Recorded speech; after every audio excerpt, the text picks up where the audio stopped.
Measles বা হাম একটি অত্যন্ত সংক্রামক ভাইরাসজনিত রোগ যা মূলত শিশুদের মধ্যে বেশি দেখা যায়। তবে যে কেউ আক্রান্ত হতে পারে এই রোগে। সাধারণত হাম রোগটি মিজেলস নামক একটি ভাইরাস দ্বারা হয়। এটি শ্বাসনালীর মাধ্যমে ছড়ায় এবং খুব দ্রুত একজনের থেকে আরেকজনের মধ্যে সংক্রমিত হতে পারে। লক্ষণসমূহ: হাম হলে সাধারণত নিচের লক্ষণসমূহ প্রকাশ পায়, যেমন উচ্চ মাত্রায় জ্বর, হাই গ্রেড ফিভার, সর্দি, কাশি, কনজাংটিভাইটিস বা চোখ লাল হয়ে যাওয়া, নাক দিয়ে পানি পড়া, কপ্লিক স্পট বা মুখের ভিতরে সাদা দাগ দেখতে পাওয়া এবং ৩ থেকে ৫ দিনের মধ্যে সারা শরীরে লাল ফুসকুড়ি বা র্যাশ দেখা যাওয়া। মোটামুটি এই লক্ষণগুলো প্রকাশ পেলে বুঝতে হবে সেই ব্যক্তিটি হামে আক্রান্ত হয়েছে। এবার চলুন জেনে নেওয়া যাক হাম সাধারণত কিভাবে ছড়ায়। হাম খুব সহজে হাঁচি বা কাশির মাধ্যমে ছড়ায়। এছাড়াও আক্রান্ত ব্যক্তির কাছাকাছি থাকলে বা বাতাসে ভাসমান ভাইরাসের মাধ্যমে ছড়ায়। হামের লক্ষণ প্রকাশ পাওয়ার পর কি কি জটিলতা দেখা দিতে পারে একজন ব্যক্তির শরীরে? কখনো কখনো হাম গুরুতর হতে পারে, যেমন নিউমোনিয়া, ডায়রিয়া, কানের ইনফেকশন অথবা এনকেফালাইটিস অর্থাৎ ব্রেনের সংক্রমণ। এছাড়াও অবহেলায় মৃত্যু পর্যন্ত হতে পারে।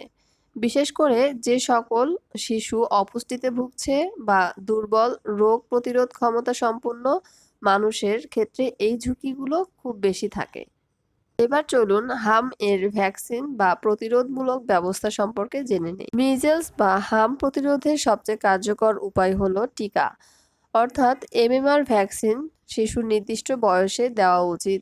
এতে করে হাম বা মিজেলস এর সংক্রমণ থেকে শিশুকে রক্ষা করা সম্ভব। চিকিৎসা: হামের নির্দিষ্ট কোনো অ্যান্টিভাইরাল চিকিৎসা নেই, তবে জ্বর কমানোর জন্য ঔষধ এবং পর্যাপ্ত বিশ্রাম, প্রচুর পরিমাণের পানি পান করা এবং ভিটামিন এ সাপ্লিমেন্ট নেওয়া এবং ডক্টরের পরামর্শ অনুযায়ী চিকিৎসা নিতে হবে। কখন ডক্টর দেখাতে হবে? জ্বর যদি 103°F বা তার বেশি হয় এবং শ্বাসকষ্ট হয়, খাওয়া দাওয়া বন্ধ হয়ে যায় এবং খিঁচুনি বা অস্বাভাবিক আচরণ দেখা দেয়, তাহলে অবশ্যই বাচ্চাকে অথবা যে কোনো বয়সের ব্যক্তি হোক না কেন তাকে দ্রুত ডক্টরের কাছে নিয়ে যেতে হবে এবং প্রয়োজনে হসপিটালে ভর্তি করতে হবে। যেহেতু আমাদের দেশে হামের প্রাদুর্ভাব বেড়ে চলেছে, আর এ সময় আমাদের কিছু করণীয় রয়েছে।